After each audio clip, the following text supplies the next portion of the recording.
Машкуи сарак ирона адам ахшанада байгом канзышты. Ирыштоны навганджиты куштыты коллекции. Уйты хайфе кушын котта ахшанады шардар абайты алан. Яны хаштамгашка арачы машкуи ут абышалты Юрий нафтыравдышт.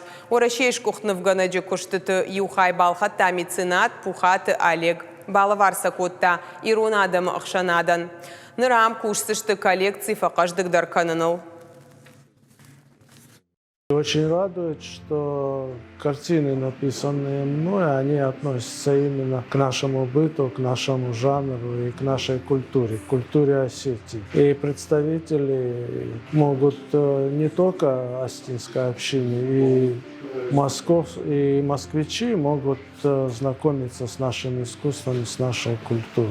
Возникла идея подарить половину того, что было куплено, подарить Московской Остинской общине, с тем, чтобы в хорошем смысле спровоцировать людей, коллекционеров, покупать остинских художников хороших и дарить их, в том числе Московской Остинской общине.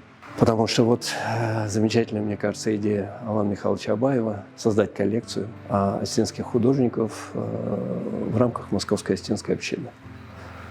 Ну, мы все надеемся, конечно, что то замечательное помещение небольшое, в котором мы находимся сейчас на Слободской улице, ну, со временем станет больше, и все, что будет приобретено Московской Остинской общиной, можно будет разместить в его стенах.